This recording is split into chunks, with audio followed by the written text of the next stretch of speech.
500% ਦਾ ਜਿਹੜਾ ਕੁਹਾੜਾ ਹੈ ਉਹ ਚੱਲਣ ਵਾਲਾ ਹੈ। ਖਾਸ ਤੌਰ ਤੇ ਭਾਰਤ ਇਸ ਦਾ ਪਹਿਲਾਂ ਵੀ ਸਭ ਤੋਂ ਜ਼ਿਆਦਾ ਟੈਰਿਫ ਭਾਰਤ ਦੇ ਉੱਤੇ ਨੇ। ਚੀਨ ਨਾਲ ਤਾਂ ਜੇ ਨੈਗੋਸ਼ੀਏਸ਼ਨ ਚੱਲ ਰਹੀ ਹੈ, ਭਾਰਤ ਦੇ ਉੱਤੇ 25% ਟੈਰਿਫ ਹੈ, 25% ਜੁਰਮਾਨਾ ਹੈ ਕਿ ਵੀ ਤੁਸੀਂ ਰੂਸ ਦਾ ਆਇਲ ਬਾਏ ਕਰਦੇ ਹੋ।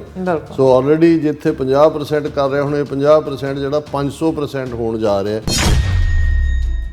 ਇੱਕ ਵੱਡੀ ਜਿਹੜੀ ਬਾਡੀ ਜਿਸ ਨੂੰ ਇੰਡੀਆ ਜਿਹੜਾ ਲੀਡ ਕਰ ਰਿਹਾ ਸੀ ISA, ਉਹਦੇ ਚੋਂ ਵੀ ਆਪਣੇ ਆਪ ਨੂੰ ਵਿਦਡਰਾ ਕਰ ਲਿਆ ਅਮਰੀਕਾ ਨੇ, ਕਿਉਂਕਿ ਅਮਰੀਕਾ ਦੇ 100 ਸੈਨੇਟਰ ਨੇ। ਆਲਰੇਡੀ ਇਹ ਬਿੱਲ ਜਿਹੜਾ ਕਿ 500% ਐਕਸਟਰਾ ਟੈਰਿਫ ਦਾ ਹੈ, ਇਹਨੂੰ 80 ਸੈਨੇਟਰਾਂ ਨੇ ਕੋ ਸਪਾਂਸਰ ਕੀਤਾ। ਹੁਣ ਜੇ 80 ਦੇ ਕੋ ਸਪਾਂਸਰ ਨੇ ਤੇ ਜ਼ਾਹਰ ਹੈ ਵੀ ਰਿਪਬਲਿਕਨਾਂ ਕੋਲ ਤਾਂ 50-52 ਹੀ ਨੇ। ਆਲਰੇਡੀ ਡੈਮੋਕ੍ਰੈਟ 30 ਦੇ ਕਰੀਬ ਜਿਹੜੇ ਨੇ ਉਹ ਸਪਾਂਸਰਸ ਦੇ ਵਿੱਚ ਨੇ। ਸੋ ਮੈਨੂੰ ਨਹੀਂ ਲੱਗਦਾ ਕਿ ਵੀ ਇਹਦੇ ਤੇ ਕੋਈ ਬਹੁਤ ਜ਼ਿਆਦਾ ਡਾਈਸੈਂਟ ਹੋਏਗਾ, ਇਹਨੇ ਪਾਸ ਹੋਣਾ ਹੀ ਹੋਣਾ। ਐਮਬੈਸਡਰ ਡੈਜ਼ਿਗਨੇਟ ਹੈ ਸਰਜੀਓ ਗੌਰ, ਉਹਨੇ ਵੀ ਇਹ ਕਿਹਾ ਕਿ ਵੀ ਇੰਡੀਆ ਨੇ ਜਿਹੜਾ ਰਸ਼ੀਅਨ ਆਇਲ ਇੰਪੋਰਟ ਹੈ ਉਸ ਨੂੰ ਬੰਦ ਕਰਾਉਣਾ ਹੀ ਮੇਰੀ ਟੌਪ ਪ੍ਰਾਇੋਰਟੀ ਹੈ। ਵਾਹਿਗੁਰੂ ਜੀ ਕਾ ਖਾਲਸਾ, ਵਾਹਿਗੁਰੂ ਜੀ ਕੀ ਫਤਿਹ। ਅਸਲਾਮ ਵਾਲੇਕਮ, ਆਦਾਬ, ਵਰਜ਼। ਮੈਂ ਹਾਂ ਤੁਹਾਡੀ ਹੋਸਟ ਨੀਲਮ ਕੋਟਮੈਨ। TV 84 ਸਾਰੇ ਦਰਸ਼ਕਾਂ ਤੇ ਸਰੋਤਿਆਂ ਨੂੰ ਜੀ ਆਇਆਂ ਕਹਿੰਦੀ ਆ ਪ੍ਰੋਗਰਾਮ ਸੱਚੋ ਸੱਚ ਵਿੱਚ, ਜਿਹੜੇ ਇਸ ਪ੍ਰੋਗਰਾਮ ਨਾਲ ਦੇਸ਼ਾਂ ਵਿਦੇਸ਼ਾਂ ਤੋਂ ਜੁੜ ਚੁੱਕੇ ਨੇ। ਖਾਲਸਾ ਅਫੇਅਰ ਸੈਂਟਰ ਦੇ ਸੰਚਾਲਕ ਡਾਕਟਰ ਅਮਨਜੀਤ ਸਿੰਘ ਦੀ ਸਟੂਡੀਓ 'ਚ ਮੇਰੇ ਨਾਲ ਸ਼ਾਮਿਲ ਨੇ। ਉਹਨਾਂ ਨਾਲ ਗੱਲਬਾਤ ਕਰਕੇ ਅੱਜ ਦਾ ਮਸ਼ਹੂਰ ਪਰ ਉਹਨਾਂ ਤੋਂ ਉਹਨਾਂ ਦਾ ਤਜ਼ੀਆ ਜਾਣਦੇ ਹਾਂ। ਜੀ ਡਾਕਟਰ ਸਾਹਿਬ, ਵਾਹਿਗੁਰੂ ਜੀ ਕਾ ਖਾਲਸਾ, ਵਾਹਿਗੁਰੂ ਜੀ ਕੀ ਫਤਿਹ। ਹਾਂਜੀ ਨੀਲਮ ਕੌਰ ਜੀ, ਤੁਹਾਨੂੰ ਵੀ ਤੇ ਦੁਨੀਆ ਭਰ 'ਚ ਬੈਠੇ ਸਾਡੇ ਬਹੁਤ ਹੀ ਪਿਆਰੇ, ਸੋਹਣੇ, ਸਿਆਣੇ, ਸੁਨੱਖੇ TV 84 ਦੇ ਵਿਊਅਰਸ ਨੂੰ ਵੀ ਵਾਹਿਗੁਰੂ ਜੀ ਕਾ ਖਾਲਸਾ, ਵਾਹਿਗੁਰੂ ਜੀ ਕੀ ਫਤਿਹ। ਸਾਡੇ ਬਹੁਤ ਹੀ ਪਿਆਰੇ ਮੁਸਲਮਾਨ ਭੈਣਾਂ ਭਰਾਵਾਂ ਨੂੰ ਅਸਲਾਮ ਅਲੈਕਮ। ਗੰਗਾ ਜਮਨੀ ਤਹਿਜ਼ੀਬ ਦੇ ਹਿੰਦੂ ਤਵੀਆਂ ਨੂੰ ਨਮੋ ਨਮੇ ਤੇ ਹੋਰ ਸਭ ਵੀਰਾਂ ਭੈਣਾਂ ਨੂੰ ਆਦਾਬ ਅਰਜ਼। ਜੀ ਡਾਕਟਰ ਸਾਹਿਬ, ਜੀ ਆਇਆਂ ਨੂੰ ਪ੍ਰੋਗਰਾਮ ਸੱਚੋ ਸੱਚ ਵਿੱਚ। ਬਹੁਤ ਮਿਹਰਬਾਨੀ ਜੀ ਡਾਕਟਰ ਸਾਹਿਬ, ਅੱਜ 8 ਜਨਵਰੀ 2026 ਪੋ ਨਾਨਕਸ਼ਾਹੀ ਸੰਮਤ 557 ਦਾ ਦਿਨ ਹੈ। ਤੇ ਡਾਕਟਰ ਸਾਹਿਬ, ਪ੍ਰੋਗਰਾਮ ਸ਼ੁਰੂ ਕਰਨ ਤੋਂ ਪਹਿਲਾਂ ਅਸੀਂ ਦਰਸ਼ਕਾਂ ਤੇ ਸਰੋਤਿਆਂ ਨੂੰ ਹਮੇਸ਼ਾ ਤਰ੍ਹਾਂ ਦੱਸੀ ਵਿਊਅਰਸ, ਜੇ ਤੁਸੀਂ ਹੱਕ ਸੱਚ ਇਨਸਾਫ ਤੇ ਪਿਆਰਾ ਦਿਨ ਦਾ ਇੱਕੋ ਇੱਕ ਚੈਨਲ TV 84 ਨੂੰ ਦੇਖਣਾ ਚਾਹੁੰਦੇ ਹੋ ਤਾਂ ਤੁਸੀਂ ਦੇਖ ਸਕਦੇ ਹੋ spectrum cable, RCN cable, walk-in Canada, roku, ਜਾਦੂ ਬਾਕਸ, ਸ਼ਾਵਾ, ਫੇਸਬੁੱਕ TV 84 ਦੀ ਐਪ ਰਾਹੀਂ online streaming and IP box ਤੇ ਤੁਸੀਂ TV 84 ਨੂੰ ਦੇਖ ਸਕਦੇ ਹੋ। ਵਿਊਅਰਸ, ਜੇ ਤੁਸੀਂ TV 84 ਨਾਲ ਪ੍ਰੋਗਰਾਮ ਸੱਚੋ ਸੱਚ ਨਾਲ ਫੇਸਬੁੱਕ ਰਾਹੀਂ ਜੁੜੇ ਤਾਂ ਉਸ ਨੂੰ ਵੱਧ ਲਾਈਕ ਕਰੋ ਤੇ ਸ਼ੇਅਰ ਕਰੋ ਅਤੇ ਨਾਲ ਹੀ YouTube ਤੇ ਸਬਸਕ੍ਰਾਈਬ ਵੀ ਕਰੋ। ਇਹ ਵੀ ਦੱਸ ਦਿਓ ਕਿ ਤੁਸੀਂ TV 84 ਦੀ ਐਪ ਨੂੰ ਐਂਡਰੋਇਡ ਐਂਡ ਐਪ ਸਟੋਰ ਤੇ ਡਾਊਨਲੋਡ ਕਰਕੇ ਜੋ TV 84 ਦੀ ਲਾਈਵ ਸਟ੍ਰੀਮ ਹੈ ਉਸ ਨੂੰ ਤੁਸੀਂ 24 ਆਵਰਸ ਦੇਖ ਸਕਦੇ ਹੋ। ਸੋ ਵਿਊਅਰਸ, ਪ੍ਰੋਗਰਾਮ ਦੀ ਸ਼ੁਰੂਆਤ ਕਰਾਂਗੇ ਅੱਜ ਦੀ ਸਪਾਂਸਰਸ਼ਿਪ ਦੇ ਬਾਰੇ ਨਾਲ ਕਿ ਅੱਜ ਦੇ ਪ੍ਰੋਗਰਾਮ ਸੱਚੋ ਸੱਚ ਨੂੰ ਸਪਾਂਸਰ ਕੀਤਾ ਗਿਆ ਹੈ ਵਰਜੀਨੀਆ ਗੁਰਦੁਆਰਾ ਸਿੰਘ ਸਭਾ ਬ੍ਰੈਡਿਕ ਰੋਡ ਫੇਅਰਫੈਕਸ ਤੋਂ ਸਰਦਾਰ ਮਨਜੀਤ ਸਿੰਘ ਨੰਦਾ ਜੀ ਹਰਾਂ ਵੱਲੋਂ। ਸੋ ਇਹਨਾਂ ਨੇ TV 84 ਦੀ ਵੱਧ ਤੋਂ ਵੱਧ ਮਾਈਕ ਸਹਾਇਤਾ ਕਰਨ ਲਈ ਕਿਹਾ ਔਰ ਖਾਲਿਸਤਾਨ ਦੀ ਪ੍ਰਾਪਤੀ ਤੇ ਸਿੱਖ ਕੌਮ ਦੀ ਚੜ੍ਹਦੀ ਕਲਾ ਦੀ ਅਰਦਾਸ ਕੀਤੀ ਹੈ। ਸੋ ਅੱਜ ਦੀ ਸਪਾਂਸਰਸ਼ਿਪ ਲਈ ਅਸੀਂ ਸਰਦਾਰ ਮਨਜੀਤ ਸਿੰਘ ਨੰਦਾ ਜੀ ਹੋਰਾਂ ਦਾ ਤਹਿ ਦਿਲ ਤੋਂ ਧੰਨਵਾਦ ਕਰਦੇ ਹਾਂ। ਤੁਹਾਨੂੰ ਵੀ ਅਪੀਲ ਤੇ ਬੇਨਤੀ ਕਰਦੇ ਹਾਂ ਕਿ ਤੁਸੀਂ ਪ੍ਰੋਗਰਾਮ ਸੱਚੋ ਸੱਚ ਨੂੰ ਵੱਧ ਤੋਂ ਵੱਧ ਸਪਾਂਸਰ ਕਰੋ। ਸਪਾਂਸਰਸ਼ਿਪ ਲਈ ਤੁਸੀਂ ਸਾਨੂੰ ਕਾਲ ਕਰ ਸਕਦੇ ਸਾਡੇ ਫੋਨ ਨੰਬਰ ਤੇ 5166619184। ਸੇਮ ਨੰਬਰ ਤੇ WhatsApp ਕਰ ਸਕਦੇ ਹੋ। ਤੁਸੀਂ ਸਾਨੂੰ ਈਮੇਲ ਵੀ ਕਰ ਸਕਦੇ ਹੋ info@tv84.tv ਤੇ। ਸੋ ਵੀਅਰਸ, ਪਹਿਲੇ ਸੈਗਮੈਂਟ ਦੇ ਵਿੱਚ ਆਪਾਂ ਗੱਲਬਾਤ ਕਰਨ ਜਾ ਰਹੇ ਹਾਂ ਭਾਰਤ ਦੇ ਹਵਾਲੇ ਨਾਲ ਕਿ ਭਾਰਤ ਦੇ ਉੱਤੇ ਬਹੁਤ ਜਲਦੀ ਮੁਸੀਬਤਾਂ ਦਾ ਪਹਾੜ ਜਿਹੜਾ ਉਹ ਡਿੱਗਣ ਵਾਲਾ ਹੈ। ਪ੍ਰੈਜ਼ੀਡੈਂਟ ਟਰੰਪ ਨੇ ਸੈਨੇਟਰ ਲਿੰਡਜ਼ੀ ਗ੍ਰਾਮ ਦੇ ਉਸ ਬਿੱਲ ਨੂੰ ਮਨਜ਼ੂਰੀ ਦੇ ਦਿੱਤੀ ਹੈ ਜਿਸ ਦੇ ਤਹਿਤ ਰੂਸ ਦਾ ਤੇਲ ਖਰੀਦਣ ਵਾਲੇ ਮੁਲਕਾਂ ਤੇ 500% ਟੈਰਿਫ ਜਿਹੜਾ ਲਾਇਆ ਜਾਵੇਗਾ। ਸੋ ਇਸ ਬਿੱਲ ਵਿੱਚ 3 ਮੁਲਕਾਂ ਭਾਰਤ, ਚੀਨ ਤੇ ਬ੍ਰਾਜ਼ੀਲ ਦਾ ਜ਼ਿਕਰ ਵੀ ਹੈ। ਸੋ ਭਾਰਤ ਲਈ ਇਹ ਝਟਕਾ ਅਸਹਿ ਹੋਵੇਗਾ। ਸੋ ਇਸ ਬਾਰੇ ਆਪਾਂ ਗੱਲਬਾਤ ਕਰਨ ਜਾ ਰਹੇ ਹਾਂ। ਸੋ ਅਸੀਂ ਚਾਹਾਂਗੇ ਕਿ ਤੁਸੀਂ ਇਸੇ ਤਰ੍ਹਾਂ ਬੜੇ ਰਹਿਣਾ। ਦੇਖਣ ਸੁਣਨ ਲਈ ਤੁਹਾਡਾ ਸਭ ਦਾ ਬਹੁਤ ਬਹੁਤ ਧੰਨਵਾਦ। ਜੀ ਡਾਕਟਰ ਸਾਹਿਬ, ਕੀ ਵਿਚਾਰਾਂ ਨੇ? ਸਭ ਤੋਂ ਪਹਿਲਾਂ ਤਾਂ ਅੱਜ ਦੇ ਪ੍ਰੋਗਰਾਮ ਨੂੰ ਸਪਾਂਸਰ ਕਰਨ ਲਈ ਅਸੀਂ ਆਪਣੇ ਵੀਰ ਮਨਜੀਤ ਸਿੰਘ ਨੰਦਾ ਉਹਨਾਂ ਦਾ ਸ਼ੁਕਰੀਆ ਅਦਾ ਕਰਦੇ ਹਾਂ। ਇਹ ਨੌਜਵਾਨ ਵੀ ਲਗਭਗ 2 ਦਹਾਕੇ ਪਹਿਲਾਂ ਜਦੋਂ ਅਸੀਂ ਵਾਸ਼ਿੰਗਟਨ ਦੇ ਵਿੱਚ ਜਿਹੜਾ ਉਹ ਲੌਬੀ ਕਰਦੇ ਸੀ ਉਦੋਂ ਤੋਂ ਹੀ ਸਾਡੇ ਨਾਲ ਸੰਪਰਕ 'ਚ ਨੇ। ਕੰਸਟਰਕਸ਼ਨ ਬਿਜ਼ਨਸ ਦੇ ਵਿੱਚ ਕਾਮਯਾਬੀ ਦੇ ਨਾਲ ਜਿਹੜਾ ਉਹਨਾਂ ਨੇ ਆਪਣਾ ਮੁਕਾਮ ਹਾਸਲ ਕੀਤਾ, ਫਿਰ ਰੈਸਟੋਰੈਂਟ ਖੋਲ੍ਹਿਆ, ਹੁਣ ਵੀ ਕਾਰੋਬਾਰੀ ਤੌਰ ਦੇ ਉੱਤੇ ਸਕਸੈਸਫੁਲ ਨੇ ਔਰ ਹਮੇਸ਼ਾ ਹੀ TV 84 ਦੇ ਨਾਲ ਖਾਲਿਸਤਾਨ ਦੇ ਕੌਜ਼ ਦੇ ਨਾਲ ਲਿਬਰਲੀ ਜਿਹੜਾ ਉਹ ਡੋਨੇਟ ਕਰਦੇ ਰਹੇ ਨੇ ਔਰ ਅਸੀਂ ਉਹਨਾਂ ਦਾ ਸ਼ੁਕਰੀਆ ਅਦਾ ਕਰਦੇ ਹਾਂ ਕਿ ਇਸ ਗੁਰਦੁਆਰਾ ਸਿੰਘ ਸਭਾ ਦੇ ਵਿੱਚ ਜਿਹੜਾ ਫੰਡ ਰੇਜ਼ਿੰਗ TV 84 ਲਈ ਹੋਇਆ ਉਹਦੇ 'ਚ ਵੀਰ ਮਨਜੀਤ ਸਿੰਘ ਹੋਰਾਂ ਨੇ ਜਿਹੜਾ ਜੈਨਰਸਲੀ ਡੋਨੇਟ ਕੀਤਾ। ਨਾਈਸ। ਅਸੀਂ ਇਹ ਵੀ ਬੇਨਤੀ ਕਰਦੇ ਹੈ ਆਪਣੇ ਵਿਊਅਰਸ ਨੂੰ, ਕਿਉਂਕਿ ਸਾਡੇ ਤੇ ਬਹੁਤ ਸਾਰੀਆਂ ਰੈਸਟ੍ਰਿਕਸ਼ਨਸ ਨੇ YouTube ਤੇ, ਨੋਟੀਫਿਕੇਸ਼ਨਸ ਵੀ ਬਹੁਤਿਆਂ ਨੂੰ ਨਹੀਂ ਜਾਂਦੀ, ਔਰ ਵੈਸੇ ਵੀ ਉਹਨਾਂ ਨੇ ਆਪਣਾ ਕੁਛ ਇਸ ਕਿਸਮ ਦਾ ਉਹਨੂੰ ਜਿਹੜਾ ਕਿਹਾ ਜਾਂਦਾ ਹੈ ਕਿ ਸਿਸਟਮ ਇਸ ਤਰੀਕੇ ਨਾਲ ਸੈੱਟ ਕੀਤਾ ਹੁੰਦਾ ਹੈ ਵੀ ਘੱਟ ਤੋਂ ਘੱਟ ਲੋਕਾਂ ਤੱਕ ਪਹੁੰਚੇ। ਸੋ ਜਿੰਨੇ ਸਾਡੇ ਵਿਊਅਰ ਦੇਖਦੇ ਨੇ, ਕਿਉਂਕਿ ਇੱਕ ਜ਼ਮਾਨੇ 'ਚ ਬਹੁਤ ਵੱਡੀ ਗਿਣਤੀ 'ਚ ਲਾਈਵ ਜਿਹੜੇ ਵਿਊਅਰ ਸੀ, ਬਟ ਉਹਨਾਂ ਦੀ ਰੈਸਟ੍ਰਿਕਸ਼ਨ ਜਾਂ ਕਈਆਂ ਤੱਕ ਨੋਟੀਫਿਕੇਸ਼ਨ ਨਾ ਹੋਣਾ, ਸੋ ਜਿਹੜੇ ਜੁੜਦੇ ਨੇ, ਕਿਉਂਕਿ ਜਦੋਂ ਤੱਕ ਪ੍ਰੋਗਰਾਮ ਐਂਡ ਹੁੰਦਾ ਹੈ 600-700 ਬੰਦਾ ਜਿਹੜਾ ਹੈ ਉਹ ਉਹਦੇ ਨਾਲ ਜੁੜਿਆ ਹੁੰਦਾ ਹੈ, ਤੇ ਜੇ ਅੱਗੋਂ ਉਹ ਇੱਕ ਜਾਂ ਦੋ ਨੂੰ ਡਾਇਰੈਕਟਲੀ ਆਪਣੇ ਤੌਰ ਦੇ ਉੱਤੇ ਸ਼ੇਅਰ ਵੀ ਕਰਨ ਔਰ ਉਹਨਾਂ ਰਾਹੀਂ ਪਹੁੰਚਣ ਵੀ, ਔਰ ਖੁਦ ਵੀ ਕੋਸ਼ਿਸ਼ ਕਰਨ ਕਿ ਸਾਰਾ ਪ੍ਰੋਗਰਾਮ ਜਿਹੜਾ ਹੈ ਉਹ ਦੇਖਣ ਲਾਈਵ ਵੀ, ਔਰ ਬਾਅਦ 'ਚ ਜਿਹਨਾਂ ਤੱਕ ਬਾਅਦ ਤੱਕ ਵੀ ਪਹੁੰਚਦਾ ਹੈ, ਉਹਦੇ ਥੱਲੇ ਫਿਰ ਜਿਹੜਾ ਐਲਗੋਰਿਜ਼ਮ ਕੁਛ ਕਿਹਾ ਜਾਂਦਾ ਹੈ, ਜਿਹੜਾ ਕਿ ਉਹਨਾਂ ਨੇ ਸੈੱਟ ਕੀਤਾ ਹੁੰਦਾ ਵੀ ਤੁਹਾਡੇ ਤੱਕ ਘੱਟ ਤੋਂ ਘੱਟ ਲੋਕਾਂ ਤੱਕ ਉਹਨੂੰ ਪਹੁੰਚਾਉਣਾ ਹੈ, ਉਸ ਨੂੰ ਤੁਸੀਂ ਬ੍ਰੇਕ ਥਰੂ ਕਰ ਸਕਦੇ ਹੋ, ਕਿਉਂਕਿ ਇੰਡੀਅਨ ਸਿਸਟਮ ਨੇ ਤਾਂ ਬਲੌਕ ਕੀਤਾ ਹੀ ਹੋਇਆ ਹਰ ਲਿਹਾਜ਼ ਨਾਲ, ਔਰ ਇੱਥੇ ਵੀ ਬਾਹਰ ਵੀ ਕਾਫੀ ਇਸ ਕਿਸਮ ਦੀਆਂ ਰੈਸਟ੍ਰਿਕਸ਼ਨਸ ਨੇ। ਸੋ ਜਦੋਂ ਤੁਸੀਂ ਇਹ ਯਾਦ ਕਰਵਾਉਂਦੇ ਹੋ ਕਿ ਭਾਈ ਇਸ ਨੂੰ ਦੇਖੋ ਵੀ, ਸ਼ੇਅਰ ਕਰੋ, ਲਾਈਕ ਕਰੋ, ਜਦੋਂ ਤੁਸੀਂ ਲਾਈਕ ਵੀ ਕਰਦੇ ਹੋ, ਉਹ ਵੀ ਜਿਹੜਾ ਤੁਹਾਡਾ ਐਲਗੋਰਿਦਮ ਹੈ ਇਹਨਾਂ ਦਾ, ਉਸ ਤੁਹਾਡੇ ਲਈ ਪੋਜ਼ਿਟਿਵਿਟੀ ਹੁੰਦੀ ਹੈ। ਸੋ ਗੱਲ ਹਾਲਾਂ ਕੱਲ੍ਹ ਜਦੋਂ ਅਸੀਂ ਇਸ ਟੌਪਿਕ ਦੇ ਉੱਤੇ ਗੱਲ ਕਰ ਰਹੇ ਸੀ, ਉਦੋਂ ਥੋੜ੍ਹੀ ਬਹੁਤ ਜਾਣਕਾਰੀ ਸਾਡੇ ਕੋਲ ਸੀ ਕਿ ਜਿਹੜਾ ਸੈਨੇਟਰ ਲਿੰਡਜ਼ੀ ਗ੍ਰੈਹਮ, ਇਹ ਬੜਾ ਬਜ਼ੁਰਗ ਹੈ ਸੈਨੇਟਰ, ਪਰ ਬੜਾ ਚਹੇਤਾ ਵੀ ਹੈ ਪ੍ਰੈਜ਼ੀਡੈਂਟ ਟਰੰਪ ਦਾ, ਔਰ ਜਿਹੜੀ ਗੁਫ਼ਤਗੂ 에ਅਰ ਫੋਰਸ 1 ਦੇ ਉੱਤੇ ਟਰੰਪ ਨੇ ਕੀਤੀ ਸੀ, ਜਿਹਦੇ 'ਚ ਕਿ ਲਿੰਡਜ਼ੀ ਗ੍ਰੈਹਮ ਹੀ ਸੀ ਜਿਹਨੇ ਇਹ ਕਿਹਾ ਸੀ ਕਿ ਵੀ ਮੈਂ ਜਦੋਂ ਵਿਨੇ ਕਵਾਤੜਾ ਇੰਡੀਅਨ ਐਂਬੈਸਡਰ ਜਿਹੜਾ ਅਮਰੀਕਾ 'ਚ ਹੈ, ਉਹਨੂੰ ਪਿਛਲੇ ਮਹੀਨੇ ਮਿਲਿਆ 2 ਦਸੰਬਰ ਨੂੰ, ਉਹਦੇ ਘਰ ਦੇ ਵਿੱਚ ਜਿਹੜਾ ਉਹਨੇ ਇਕੱਠ ਰੱਖਿਆ ਹੋਇਆ ਸੀ, ਤਾਂ ਉਹਨੇ ਕਿਹਾ ਵੀ ਜਿੰਨੀ ਦੇਰ ਉਹ ਮੇਰੇ ਨਾਲ ਗੱਲ ਕਰਦਾ ਰਿਹਾ, ਉਹ ਮੈਨੂੰ ਇਹੀ ਕਹਿੰਦਾ ਰਿਹਾ ਕਿ ਜੀ ਦੇਖੋ ਅਸੀਂ ਹੁਣ ਰਸ਼ੀਅਨ ਆਇਲ ਜਿਹੜਾ ਹੈ ਉਹ ਬਹੁਤ ਘੱਟ ਕਰ ਦਿੱਤਾ ਹੈ, ਔਰ ਅਸੀਂ ਸਾਡੇ ਤੋਂ ਜਿਹੜੀਆਂ ਨੇ ਟੈਰਿਫਸ ਹਟਾਈਆਂ ਜਾਣ। ਹਾਲਾਂਕਿ ਇੰਡੀਅਨ ਮੀਡੀਆ ਐਕਸਪਰਟਸ ਨੇ ਜਾਂ ਉਹਨਾਂ ਦੇ ਦੂਸਰੇ ਜਿਹੜੇ ਲੋਕ ਨੇ, ਉਹਨਾਂ ਨੇ ਇਸ 'ਤੇ ਇਤਰਾਜ਼ ਵੀ ਕੀਤਾ। ਉਹਨਾਂ ਨੇ ਕਿਹਾ ਜੀ ਦੇਖੋ, ਜਿਹੜੀ ਐਂਬੈਸਡਰ ਔਰ ਪੋਲੀਟੀਸ਼ੀਅਨ ਦੀ ਗੁਫ਼ਤਗੂ ਹੁੰਦੀ ਹੈ ਉਹ ਇੱਕ ਕੌਨਫੀਡੈਂਸ਼ੀਅਲ ਹੁੰਦੀ ਹੈ, ਅਤੇ ਲਿੰਡਜ਼ੀ ਗ੍ਰੈਹਮ ਨੇ ਤਾਂ ਸਾਰਾ ਭਾਂਡਾ ਹੀ ਫੋੜ ਦਿੱਤਾ ਹੈ, ਔਰ ਇਹ ਬਿਲਕੁਲ ਅਨਐਥੀਕਲ ਹੈ, ਅਨਵਾਈਜ਼ ਹੈ, ਅਨਪਾਰਲੀਮੈਂਟਰੀ ਹੈ, ਬ੍ਰੀਚ ਆਫ ਟਰਸਟ ਹੈ। ਉਹਨਾਂ ਨੇ ਇਹਨੂੰ ਇਸ ਐਂਗਲ ਤੋਂ ਲੈਣ ਦੀ ਕੋਸ਼ਿਸ਼ ਕੀਤੀ, ਪਰ ਜਦੋਂ ਈਵਨ ਉਹ ਇਹ ਗੱਲ ਕਰ ਹੀ ਰਿਹਾ ਸੀ, ਹੋ ਸਕਦਾ ਇਸ ਤੋਂ ਵੀ ਅਗਲੀ ਗੱਲ ਉਹਨਾਂ ਨੇ ਕੀ ਕਹਿਣੀ ਸੀ, ਤੇ ਟਰੰਪ ਨੇ ਕਿਉਂਕਿ ਜਿਹੜੇ ਬਹੁਤੇ ਸਮਝਦੇ ਸੀ ਅੱਜ ਤੋਂ, ਜਦੋਂ ਟਰੰਪ ਨੇ ਆਉਂਦਿਆਂ ਹੀ ਜਨਵਰੀ ਮਹੀਨੇ ਤੋਂ ਆਪਣੇ ਐਕਸ਼ਨ ਇੱਧਰ ਉੱਧਰ ਸ਼ੁਰੂ ਕੀਤੇ, ਤਾਂ ਬਹੁਤ ਸਾਰਿਆਂ ਨੂੰ ਲੱਗਦਾ ਸੀ ਕਿ ਵੀ ਇਹ ਅੱਧੀ ਰਾਤ ਨੂੰ ਉੱਠਦਾ ਹੈ, ਸੋਸ਼ਲ ਨੈਟਵਰਕ ਦੇ ਉੱਤੇ, ਸੋਸ਼ਲ ਪਲੇਟਫਾਰਮ ਦੇ ਉੱਤੇ ਆਪਣਾ ਲਿਖਦਾ, ਫਿਰ ਸੌਂ ਜਾਂਦਾ ਹੈ, ਕੋਈ ਪਤਾ ਨਹੀਂ ਕਿੱਧਰ। ਹੁਣ ਜਦੋਂ ਆਲਮੋਸਟ 1 ਸਾਲ ਪੂਰਾ ਹੋ ਗਿਆ, ਔਰ ਜਿਹੜਾ ਸਾਰਾ ਟਰੰਪ ਮੈਪ ਸੀ, ਜਿਸ ਅੰਦਾਜ਼ ਦੇ ਵਿੱਚ ਟਰੰਪ ਨੇ ਆਪਣੀ ਟੈਰਿਫ ਵਾਰਫੇਅਰ ਔਰ ਜਿਹੜਾ ਲੇਟੈਸਟ ਵੈਨਜ਼ੂਏਲਾ ਦੇ ਪ੍ਰੈਜ਼ੀਡੈਂਟ ਨੂੰ ਕਿਡਨੈਪ ਕਰਕੇ ਲਿਆ ਕੇ ਨਿਊਯਾਰਕ ਖੜਾ ਕਰਨਾ ਹੈ, ਕੋਲੰਬੀਆ ਵਾਲਿਆਂ ਨੂੰ ਵਾਰਨਿੰਗ, ਔਰ ਨਾਲ ਦੀ ਨਾਲ ਕੋਲੰਬੀਆ ਦੇ ਪ੍ਰੈਜ਼ੀਡੈਂਟ ਨੇ ਟਰੰਪ ਨੂੰ ਫੋਨ ਕਰਕੇ 1 ਘੰਟੇ ਦੀ ਲਗਭਗ ਗੁਫ਼ਤਗੂ ਹੋਈ ਹੈ, ਔਰ ਉਸ ਤੋਂ ਬਾਅਦ ਟਰੰਪ ਦੀ ਟੋਨ ਬਦਲੀ ਹੈ। ਉਹਨੇ ਕਿਹਾ ਜੀ ਉਹਨੂੰ ਅਸੀਂ ਜਿਹੜਾ ਬਹੁਤ ਜਲਦੀ ਇਨਵਾਈਟ ਕਰਾਂਗੇ ਵਾਈਟ ਹਾਊਸ। ਸੋ ਜ਼ਾਹਰ ਹੈ ਕਿ ਜਿਹਨੂੰ ਅੰਗਰੇਜ਼ੀ 'ਚ ਕਹਿੰਦੇ ਨੇ ਫਾਲਨ ਇਨ ਲਾਈਨ। ਸੋ ਉਹਨੂੰ ਜਿਹੜਾ, ਔਰ ਸੈਕੰਡਲੀ ਆਲਰੇਡੀ ਜਿਹੜਾ ਮਾਰਕੋ ਰੂਬੀਓ ਦਾ ਕਿਊਬਾ ਨੂੰ ਵੀ ਕਹਿਣਾ ਕਿ ਵੀ ਹੁਣ ਕਿਊਬਾ ਦੀ ਵੀ ਸ਼ਾਮਤ ਆਏਗੀ ਇਸੇ ਤਰ੍ਹਾਂ।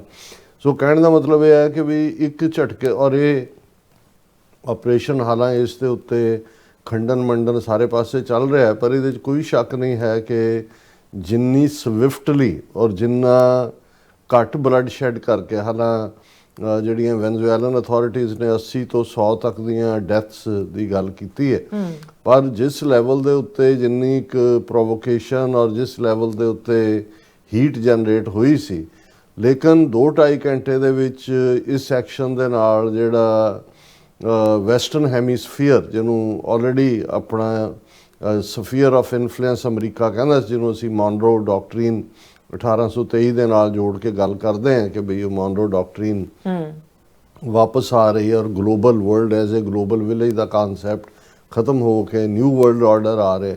ਸੋ ਇੱਕ ਝਟਕੇ ਦੇ ਨਾਲ ਹੀ ਜਿਹੜਾ ਇਸ Caribbean countries we they have fallen in line. ਜਿਹੜਾ ਇਹ ਸੀ ਕਿ ਜੀ ਉੱਥੇ ਤਾਂ ਚਾਈਨਾ ਦੇ ਐਕਸਪਰਟ ਬੈਠੇ ਹੋਏ ਨੇ, ਚਾਈਨਾ ਕਿੰਨਾ ਆਇਲ ਬਾਏ ਕਰਦਾ ਹੈ, ਹਥਿਆਰ ਵੀ ਵੈਨਜ਼ੂਏਲਾ, ਚਾਈਨਾ ਔਰ ਰਸ਼ੀਆ ਦੇ ਲੈਂਦਾ ਹੈ। ਲੇਕਿਨ ਇਹ ਇੰਨਾ ਸਵਿਫਟ ਐਕਸ਼ਨ ਹੋਇਆ ਕਿ ਈਵਨ ਜੇ ਚਾਈਨੀਜ਼ ਜਾਂ ਰਸ਼ੀਅਨ ਇੰਟੈਲੀਜੈਂਸ ਵੀ ਅਰਾਊਂਡ ਸੀ, ਈਵਨ ਉਹ ਵੀ ਇਸ ਨੂੰ ਭਾਂਪ ਨਹੀਂ ਸਕੇ ਕੀ ਹੋਇਆ। ਔਰ ਨਤੀਜੇ ਦੇ ਤੌਰ ਤੇ ਜਿਹੜੀ ਮਿਲਟਰੀ ਸੁਪੀਰੀਅਰਿਟੀ ਹੈ ਇਕੱਲੀ ਵੈਸਟਰਨ ਹੈਮੀਸਫੀਅਰ 'ਚ ਨਹੀਂ, ਓਵਰਆਲ ਟਰੰਪ ਦੀ, ਉਹ ਆਪਣੇ ਢੰਗ ਨਾਲ ਅਮਰੀਕਾ ਦੇ ਜਿਹੜੀ ਹੈ ਉਹ ਐਸਟੈਬਲਿਸ਼ ਹੋਈ ਹੈ। ਔਰ ਉਸ ਤੋਂ ਫੌਰਨ ਬਾਅਦ ਗ੍ਰੀਨਲੈਂਡ ਉਹ ਲੈਂਡ ਐਕਵਾਇਰ ਕਰਨ ਦਾ ਫਿਰ ਵਿੱਚ ਹੀ ਇਹ ਵੀ ਗੱਲ ਕਹਿ ਦਿੱਤੀ ਜਾਂਦੀ ਵੀ ਉਹਨੂੰ ਖਰੀਦਣ ਦਾ ਡੈਨਮਾਰਕ ਤੋਂ।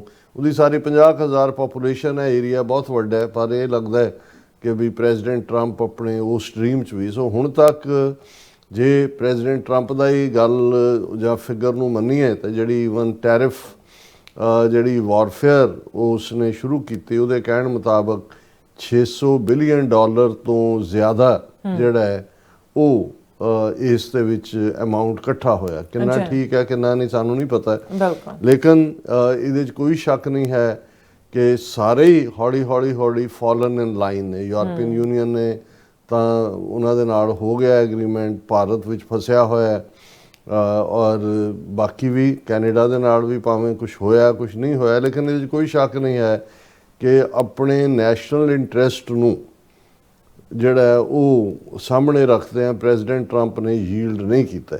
ਔਰ ਇਸ ਸਾਰੇ ਚੋਂ ਇੱਕ ਗੱਲ ਕਈਆਂ ਨੂੰ ਅਪਵਾਦ ਵੀ ਲੱਗਦੀ ਹੈ, ਹਾਲਾਂ ਜਿਵੇਂ ਪ੍ਰੈਜ਼ੀਡੈਂਟ ਟਰੰਪ ਦਾ ਇਹ ਕਹਿਣਾ ਸੀ ਕਿ no new war, as a peace president ਉਹ ਆਪਣਾ ਇਮੇਜ ਬਣਾਉਣਾ ਚਾਹੁੰਦੇ ਨੇ। ਲੇਕਿਨ ਨਾਲ ਦੀ ਨਾਲ ਅਸੀਂ ਇਹ ਦੇਖ ਰਹੇ ਹਾਂ ਕਿ ਇਸ ਸਾਰੇ ਚੋਂ ਜਿਹੜਾ ਡਿਫੈਂਸ ਬਜਟ ਹੈ ਅਮਰੀਕਾ ਦਾ, ਉਹ ਕਿਸ ਹੱਦ ਤੱਕ 2026 ਦੇ ਵਿੱਚ ਇਹਨੂੰ ਵਧਾ ਕੇ ਜਿਹੜਾ ਹੈ ਉਹ $901 ਬਿਲੀਅਨ ਇਹ ਕਰ ਦਿੱਤਾ ਗਿਆ। ਔਰ ਪ੍ਰੈਜ਼ੀਡੈਂਟ ਟਰੰਪ ਨੇ ਕਿਹਾ ਜੀ ਹੁਣ ਸਾਡੇ ਕੋਲ ਬਹੁਤ ਪੈਸਾ ਆ ਗਿਆ ਟੈਰਿਫ ਦਾ, ਅਸੀਂ ਅਰਾਊਂਡ ਦਾ ਗਲੋਬ ਸਟਰੋਂਗ ਹੋਣਾ ਹੈ, ਫਿਊਚਰ ਜਿਹੜਾ ਉਹ ਆਰਮੀ ਨਾਲ ਜੁੜਿਆ ਹੋਇਆ ਹੈ। ਔਰ ਇਹ ਜਿਹੜਾ $901 ਬਿਲੀਅਨ 2026 ਲਈ ਹੈ, 2027 ਦੇ ਵਿੱਚ ਟਰੰਪ ਨੇ ਜਿਹੜਾ 1.5 ਟ੍ਰਿਲੀਅਨ ਜਿਹੜਾ ਉਹ ਬਜਟ ਰੱਖਣ ਦਾ ਐਲਾਨ ਕਰਤਾ ਕਿ ਵੀ 1.5 ਟ੍ਰਿਲੀਅਨ।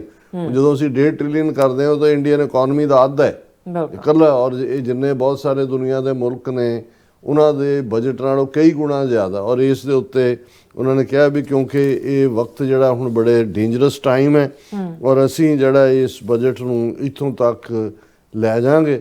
ਔਰ ਇਸ ਦੇ ਵਿੱਚ ਨਾਲ ਦੀ ਨਾਲ ਉਹਨਾਂ ਨੇ ਜਿਹੜੇ ਅਮਰੀਕਾ ਦੇ ਡਿਫੈਂਸ ਕੰਟਰੈਕਟਰ ਨੇ ਉਹਨਾਂ ਨੂੰ ਵੀ ਇਹ ਵਾਰਨ ਕੀਤਾ ਕਿ ਵੀ ਤੁਸੀਂ, ਔਰ ਕਿਉਂਕਿ ਜਿਹੜਾ ਆਲਰੇਡੀ ਡਿਫੈਂਸ ਡਿਪਾਰਟਮੈਂਟ ਹੈ ਉਹਨੂੰ ਡਿਪਾਰਟਮੈਂਟ ਆਫ ਵਾਰ ਡਿਕਲੇਅਰ ਕੀਤਾ ਹੋਇਆ, ਔਰ ਉਹਦੇ 'ਚ ਉਹਨਾਂ ਨੇ ਜਿਹੜਾ ਖਾਸ ਤੌਰ 'ਤੇ ਜਿਵੇਂ ਰੇਥਿਓਨ ਹੈ ਜਿਹੜੇ ਡਿਫੈਂਸ ਦੇ ਇਕਵਿਪਮੈਂਟ ਵਗੈਰਾ ਸਪਲਾਈ ਕਰਦੇ ਨੇ, ਉਹਨੂੰ ਵੀ ਵਾਰਨ ਕੀਤਾ ਕਿ ਯੂਨਾਈਟਡ ਸਟੇਟਸ ਗੌਰਮੈਂਟ ਨੇ ਕਿ ਵੀ ਜੇ ਤੁਸੀਂ ਐਡੀਸ਼ਨਲ ਜਿਹੜਾ ਸਟਾਕ ਬਾਈ ਬੈਕ ਵਗੈਰਾ 'ਚ ਆਪਣਾ ਵਕਤ ਜ਼ਾਇਆ ਔਰ ਪੈਸਾ ਜ਼ਾਇਆ ਕਰਦੇ ਹੋ tens of billions of dollars, ਔਰ ਜਿਹੜੀ ਡਿਲੀਵਰੀ ਹੁੰਦੀ ਹੈ ਡਿਫੈਂਸ ਇਕਵਿਪਮੈਂਟ ਦੀ ਉਹ ਪ੍ਰੋਪਰ ਨਹੀਂ ਹੁੰਦੀ, ਜੇ ਇਵੇਂ ਹੋਇਆ ਤੇ ਅਸੀਂ ਤੁਹਾਡਾ ਕੰਟਰੈਕਟ ਵੀ ਕੈਂਸਲ ਕਰਾਂਗੇ। ਸੋ ਮਤਲਬ ਇੱਕੋ ਵੇਲੇ ਕਈਆਂ ਨੂੰ ਝਟਕੇ ਦੇਣ ਦੀ ਲਾਈਨ ਹੈ।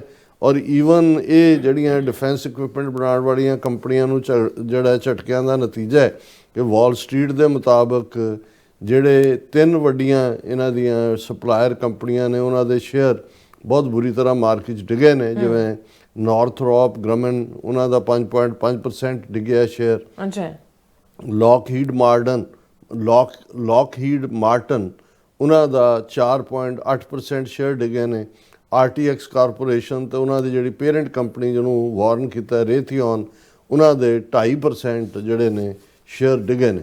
ਸੋ ਇਸ ਤੋਂ ਇਹ ਲੱਗਦਾ ਕਿ ਵੀ ਪ੍ਰੈਜ਼ੀਡੈਂਟ ਟਰੰਪ ਬਿਲਕੁਲ, ਔਰ ਇਹ ਸਾਰੇ ਦੇ ਬਾਵਜੂਦ ਜੋ ਵੈਨਜ਼ੂਏਲਾ ਦੇ ਵਿੱਚ ਐਕਸ਼ਨ ਹੋਇਆ, ਲੇਕਿਨ ਹਾਲਾਂਕਿ ਉਸ ਨੂੰ ਕਿਡਨੈਪਿੰਗ ਵੀ ਕਿਹਾ ਜਾ ਰਿਹਾ ਹੈ, ਵਾਰ ਵੀ ਹੈ, ਹਾਲਾਂਕਿ ਸੈਨੇਟ ਨੇ ਇਹ ਕੀਤਾ ਹੈ ਕਿ ਵੀ ਕਿਉਂਕਿ ਅਮਰੀਕਨ ਸਿਸਟਮ ਦੇ ਵਿੱਚ ਇੱਕ ਬੈਲੈਂਸ ਰਿਹਾ, ਬੈਲੈਂਸ ਆਫ ਪਾਵਰਸ ਜਿਹਨੂੰ ਕਿਹਾ ਜਾਂਦਾ ਹੈ ਕਿ ਭਾਈ ਲੈਜਿਸਲੇਚਰ ਬੇਸ਼ੱਕ ਪ੍ਰੈਜ਼ੀਡੈਂਟ ਕੋਲ ਇੰਤਹਾ ਜਿਹੜੀ ਹੈ ਜਾਂ ਬੇਇੰਤਹਾ ਜਿਹਨੂੰ ਕਿਹਾ ਜਾਏ ਪਾਵਰਸ ਨੇ, ਲੇਕਿਨ ਬੈਲੈਂਸ ਹੈ। ਔਰ ਕਿਸੇ ਵੀ ਮੁਲਕ ਦੇ ਖਿਲਾਫ ਜਿਹੜੀ ਜੰਗ ਦੀ ਡੈਕਲੇਰੇਸ਼ਨ ਹੈ ਉਹ ਕਾਂਗਰਸ ਵੱਲੋਂ ਕੀਤੀ ਜਾਂਦੀ। ਜਦੋਂ ਕਾਂਗਰਸ ਅਸੀਂ ਕਹਿੰਦੇ ਹਾਂ ਇਹਦਾ ਮਤਲਬ ਹਾਊਸ ਆਫ ਰਿਪਰੈਜ਼ੈਂਟੇਟਿਵ ਔਰ ਸੈਨੇਟ ਦੋਨੋਂ ਹੁੰਦਾ ਹੈ। ਲੇਕਿਨ ਜੋ ਕੁਛ ਇੱਕ ਸਾਲ ਦੇ ਵਿੱਚ ਪ੍ਰੈਜ਼ੀਡੈਂਟ ਟਰੰਪ ਨੇ ਕੀਤਾ ਹੈ, ਬਿਲਕੁਲ ਕਾਂਗਰਸ ਔਰ ਦੂਸਰੇ ਨੂੰ ਵੀ ਇਗਨੋਰ ਕੀਤਾ। ਔਰ ਇਹੀ ਕਾਰਨ ਹੈ ਕਿ ਇਸ ਮੁੱਦੇ ਦੇ ਉੱਤੇ ਈਵਨ 6 ਰਿਪਬਲਿਕਨ ਜਿਹੜੇ ਸੈਨੇਟਰ ਨੇ ਉਹਨਾਂ ਨੇ ਦੂਸਰੇ ਪਾਸੇ ਜਾ ਕੇ ਵੋਟ ਕੀਤਾ।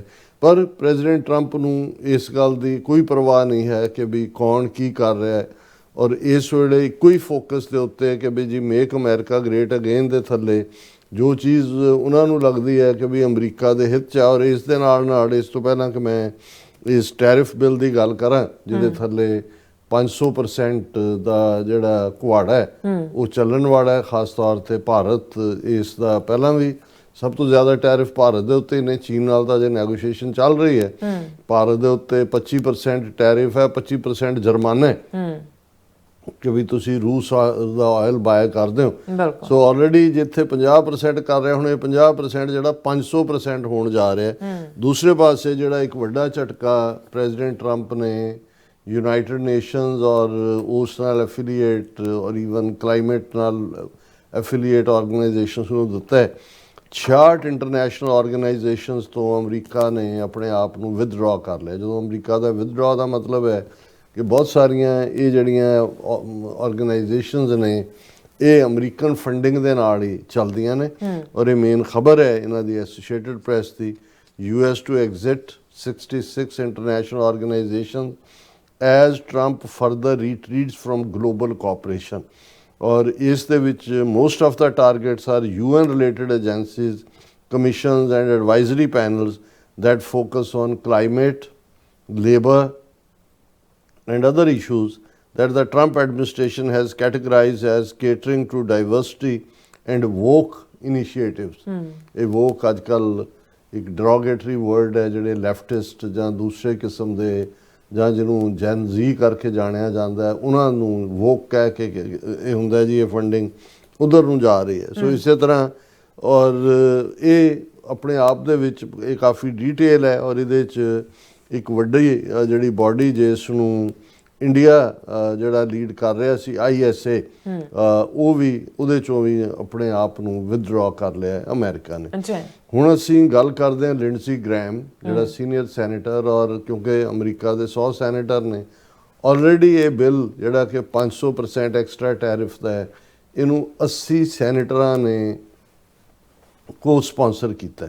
ਸੋ ਜ਼ਾਹਰ ਹੈ ਅਗਲੇ ਵੀਕ ਮੰਡੇ ਜਾਂ ਟਿਊਜ਼ਡੇ ਜਦੋਂ ਇਹ ਸਬਜੈਕਟ ਟੂ ਵੋਟ ਹੋਣਾ ਮੈਨੂੰ ਨਹੀਂ ਲੱਗਦਾ ਕਿ ਵੀ ਕੋਈ ਵੀ ਸੈਨੇਟਰ ਹੋ ਸਕਦਾ ਹੈ ਡੈਮੋਕ੍ਰੈਟਾਂ 'ਚੋਂ ਕੋਈ ਜਿਹੜੇ ਨੇ ਥੋੜ੍ਹੇ ਬਹੁਤ ਡਾਈਸੈਂਟ ਕਰਨ। ਪਰ ਇਸ ਵੇਲੇ ਪੈਟਰੀਓਟਿਜ਼ਮ ਦੇ ਨਾਂ ਥੱਲੇ, ਨੈਸ਼ਨਲਿਜ਼ਮ ਦੇ ਨਾਂ ਥੱਲੇ, ਮੇਕ ਅਮਰੀਕਾ ਗ੍ਰੇਟ ਅਗੇਨ ਦੇ ਨਾਂ ਥੱਲੇ ਜਿਹੜੀ ਇੱਕ ਵੇਵ ਚੱਲੀ ਹੈ ਹੁਣ ਜੇ 80 ਦੇ ਸਪਾਂਸਰ ਕੋ ਸਪਾਂਸਰ ਨੇ ਤੇ ਜ਼ਾਹਰ ਹੈ ਵੀ ਰਿਪਬਲਿਕਨਾਂ ਕੋਲ ਤਾਂ 50-52 ਹੀ ਨੇ। ਆਲਰੇਡੀ ਡੈਮੋਕ੍ਰੈਟ 30 ਦੇ ਕਰੀਬ ਜਿਹੜੇ ਨੇ ਉਹ ਸਪਾਂਸਰਸ ਦੇ ਵਿੱਚ ਨੇ। ਸੋ ਮੈਨੂੰ ਨਹੀਂ ਲੱਗਦਾ ਕਿ ਵੀ ਇਹਦੇ ਤੇ ਕੋਈ ਬਹੁਤ ਜ਼ਿਆਦਾ ਡਾਈਸੈਂਟ ਹੋਏਗਾ। ਇਹਨੇ ਪਾਸ ਹੋਣਾ ਹੀ ਹੋਣਾ। ਔਰ ਇਹ ਪਾਸ ਹੋਣ ਤੋਂ ਬਾਅਦ ਕਿਉਂਕਿ ਬੀਤੇ ਕੱਲ੍ਹ ਜਦੋਂ ਅਸੀਂ ਪ੍ਰੋਗਰਾਮ 'ਚ ਸਾਡੇ ਕੋਲ ਥੋੜ੍ਹੀ ਜਿਹੀ ਜਾਣਕਾਰੀ ਆਈ ਸੀ ਕਿ ਉਹਨੂੰ ਗ੍ਰੀਨ ਲਾਈਟ ਦੇ ਦਿੱਤੀ ਹੈ ਟਰੰਪ ਨੇ, ਅੱਜ ਦੀ ਕਲੈਰਿਟੀ ਹੈ। ਔਰ ਹੁਣ ਦੂਸਰੇ ਪਾਸੇ ਦੇਖਣ ਵਾਲੀ ਗੱਲ ਇਹ ਹੈ ਕਿ ਵੀ ਜਿਹੜਾ ਅਮਰੀਕਾ ਨੇ ਭਾਰਤ ਦੇ ਵਿੱਚ ਆਪਣਾ ਐਂਬੈਸਡਰ ਜਿਹਨੂੰ ਲਾਇਆ, ਐਂਬੈਸਡਰ ਡੈਜ਼ਿਗਨੇਟ ਸਰਜੀਓ ਗੌਰ, ਜਿਹਦੇ ਜ਼ਿੰਮੇ ਸਾਊਥ ਏਸ਼ੀਆ ਵੀ ਔਰ ਸੈਂਟਰਲ ਏਸ਼ੀਆ ਦਾ ਵੀ ਡਾਇਰੈਕਟ ਬਰੀਫਿੰਗ ਦਾ ਰਾਈਟ ਵੀ ਉਹਨੂੰ ਦਿੱਤਾ ਹੈ। ਉਹਨੇ 12 ਜਨਵਰੀ ਨੂੰ ਟੇਕ ਓਵਰ ਕਰਨਾ ਹੈ ਦਿੱਲੀ ਦੇ। ਔਰ ਉਹਦੇ ਤੋਂ ਠੀਕ ਪਹਿਲੇ ਇਹ ਜਿਹੜਾ ਐਂਬੈਸਡਰ ਡੈਜ਼ਿਗਨੇਟ ਹੈ ਸਰਜੀਓ ਗੌਰ, ਉਹਨੇ ਵੀ ਇਹ ਕਿਹਾ ਕਿ ਵੀ ਇੰਡੀਆ ਨੇ ਜਿਹੜਾ ਰਸ਼ੀਅਨ ਆਇਲ ਇੰਪੋਰਟ ਹੈ ਉਸ ਨੂੰ ਬੰਦ ਕਰਾਉਣਾ ਹੀ ਮੇਰੀ ਟੌਪ ਪ੍ਰਾਇੋਰਟੀ ਹੈ।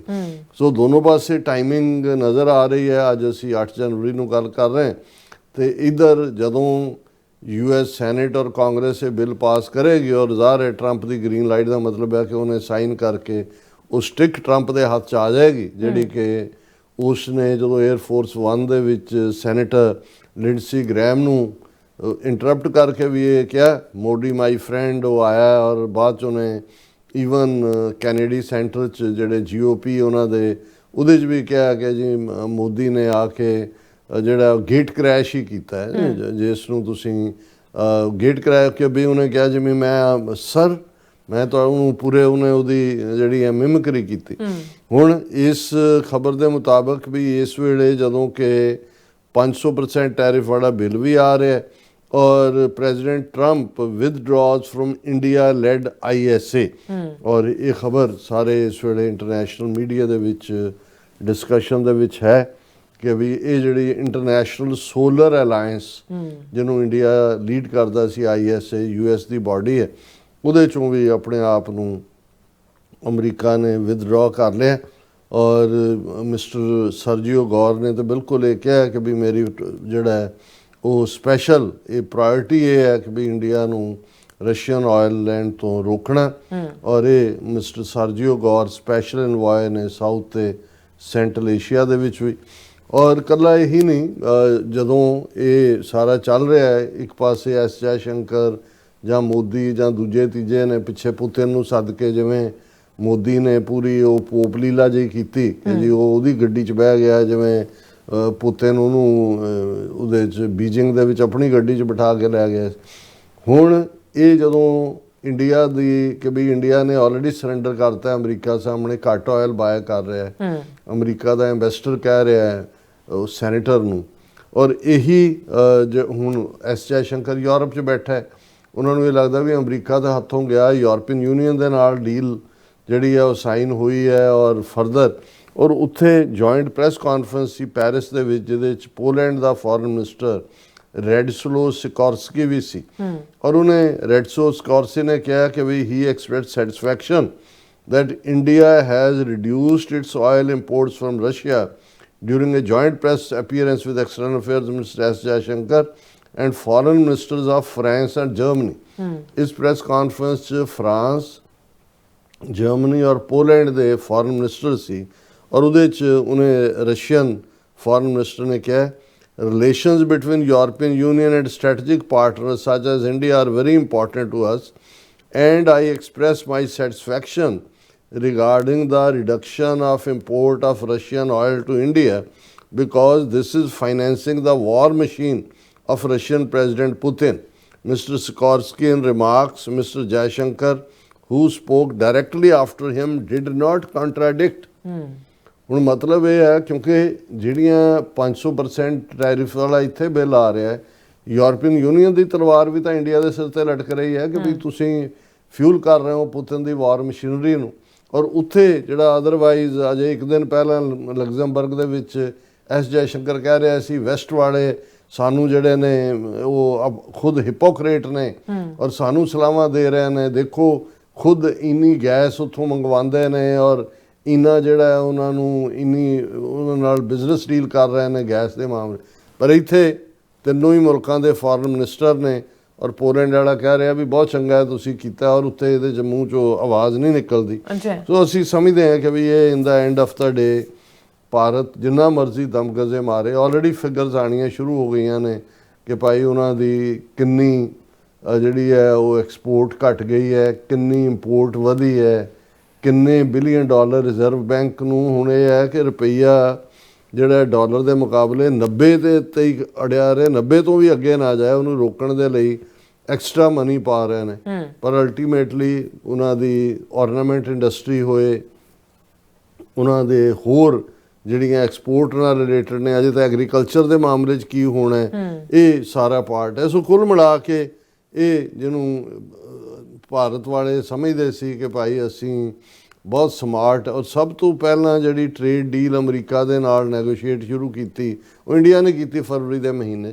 ਸੋ ਕੁੱਲ ਮਿਲਾ ਕੇ ਸਾਡੇ ਨੁਕਤਾ ਨਿਗਾਹ ਤੋਂ, ਸਿੱਖ ਨੁਕਤਾ ਨਿਗਾਹ ਤੋਂ ਅਸੀਂ ਇਹ ਦੇਖਦੇ ਹਾਂ ਕਿ ਭਾਰਤ ਹੁਣ ਉਹਦੇ ਕੋਲ ਕੋਈ ਚੋਇਸ ਨਹੀਂ ਬਚਣੀ ਹੈ ਕਿ ਉਹ ਜਾਂ ਜਿਹਨੂੰ ਹੁੰਦਾ ਹੈ ਕਿ ਵੀ ਦੋ ਰੰਗੀ ਛੋੜ ਕਰ ਯਕ ਰੰਗ ਹੋ ਜਾ, ਸਰਾਸਰ ਮੋਮ ਹੋ ਜਾਂ ਸੰਗ ਹੋ ਜਾ। ਸੰਗ ਪੱਥਰ ਨੂੰ ਕਹਿੰਦੇ ਨੇ ਕਿ ਵੀ ਜਾਂ ਮੋਮ ਹੋ ਜਾਂ ਪੱਥਰ ਹੋ। ਹੁਣ ਰੂਸ ਔਰ ਅਮਰੀਕਾ ਜਾਂ ਰੂਸ ਔਰ ਵੈਸਟਰਨ ਬਲੌਕ ਦੇ ਵਿੱਚੋਂ ਭਾਰਤ ਨੂੰ ਜਿਹੜਾ ਇੱਕ ਰਾਹ ਚੁਣਨਾ ਪਏਗਾ। ਫਸੇ ਹੋਏ ਨੇ ਬੁਰੀ ਤਰ੍ਹਾਂ ਔਰ ਜਿਹੜਾ ਉਹ ਮੋਦੀ ਦਾ ਸਿਰ ਤਾਂ ਉਹੀ ਮਾਰ ਕੇ ਜੁੱਤੀਆਂ ਇਹਨੇ ਪੋਲਾ ਕੀਤਾ ਸਿਰ ਤਾਂ ਉਹ ਜਿਵੇਂ ਇਹਨਾਂ ਦਾ ਹੀ ਅਖਾਣ ਹੈ ਕਿ ਵੀ ਸਿਰ ਮੁੰਡਾਇਆ ਔਰ ਓਲੇ ਪੜੇ ਨਹੀਂ ਵੀ ਉਹ ਸਿਰ ਤਾਂ ਜੁੱਤੀਆਂ ਦੇ ਨਾਲ ਵਾਲ ਉਡਾਏ ਹੀ ਹੋਏ ਸੀ। ਹੁਣ ਅਸਮਾਨ ਤੋਂ ਇਹ 500% ਟੈਰਿਫ ਦੇ ਜਿਹੜੇ ਉਹ ਓਲੇ ਨੇ ਗੜੇ ਨੇ ਇਹ ਵੀ ਪੈਣੇ ਸ਼ੁਰੂ ਹੋ ਗਏ ਨੇ। ਜੀ ਡਾਕਟਰ ਸਾਹਿਬ ਤੁਹਾਡਾ ਬਹੁਤ ਬਹੁਤ ਸ਼ੁਕਰੀਆ। ਸੌਥ ਲੈਣਾ ਬ੍ਰੇਕ ਔਰ ਬ੍ਰੇਕ ਤੇ ਜਾਣ ਤੋਂ ਪਹਿਲਾਂ ਅਸੀਂ ਆਪਣੇ ਦਰਸ਼ਕਾਂ ਤੇ ਸਰੋਤਿਆਂ ਨੂੰ ਅਪੀਲ ਤੇ ਬੇਨਤੀ ਕਰ ਦਈਏ ਵਿਊਅਰਸ, ਜਿਸ ਤਰ੍ਹਾਂ ਤੁਸੀਂ ਜਾਣਦੇ ਹੋ ਕਿ ਟੀਵੀ 84 ਇੱਕ ਪੰਥਕ ਚੈਨਲ ਹੈ। ਟੀਵੀ 84 ਦੀ ਚੜ੍ਹਦੀ ਕਲਾ ਲਈ ਵੱਧ ਤੋਂ ਵੱਧ ਡੋਨੇਟ ਕਰੋ। ਡੋਨੇਟ ਕਰਨ ਲਈ ਸਾਡੀ ਵੈਬਸਾਈਟ TV4.tv ਤੇ ਜਾ ਕੇ ਪੇਪਲ ਦੀ ਵਰਤੋਂ ਕਰਕੇ 1 ਟਾਈਮ ਡੋਨੇਟ ਕਰ ਸਕਦੇ ਹੋ, ਮੰਥਲੀ ਡੋਨੇਟ ਵੀ ਕਰ ਸਕਦੇ ਹੋ। ਤੁਸੀਂ ਟੀਵੀ 84 ਦੇ ਨਾਮ ਤੇ ਚੈੱਕ ਬਣਾ ਕੇ ਸਾਨੂੰ ਮੇਲ ਵੀ ਕਰ ਸਕਦੇ ਹੋ ਸਾਡੇ ਇਸ ਪਤੇ ਤੇ 36-01 37 ਐਵਨਿਊ ਲੌਂਗ ਆਈਲੈਂਡ ਸਿਟੀ ਨਿਊਯਾਰਕ 11101 USA, ਜਾਂ ਫਿਰ ਤੁਸੀਂ ਸਾਨੂੰ ਫੋਨ ਰਾਹੀਂ ਵੀ ਸੰਪਰਕ ਕਰ ਸਕਦੇ ਹੋ 5166191984। ਤੁਸੀਂ ਸਾਨੂੰ ਈਮੇਲ ਵੀ ਕਰ ਸਕਦੇ info@tv84.tv ਤੇ। ਅਸੀਂ ਤੁਹਾਡੇ ਤਹਿ ਦਿਲ ਤੋਂ ਸ਼ੁਕਰਗੁਜ਼ਾਰ ਹੋਵਾਂਗੇ। ਸੋ ਉੱਥੇ ਲੈਣੇ ਬ੍ਰੇਕ ਵਿਊਅਰਸ, ਤੁਸੀਂ ਸਾਨੂੰ ਇਸੇ ਤਰ੍ਹਾਂ ਬਣੇ ਰਹਿਣਾ। ਮਿਲਦੇ ਹਾਂ ਆਫਟਰ ਦਿਸ ਸ਼ਾਰਟ ਬ੍ਰੇਕ।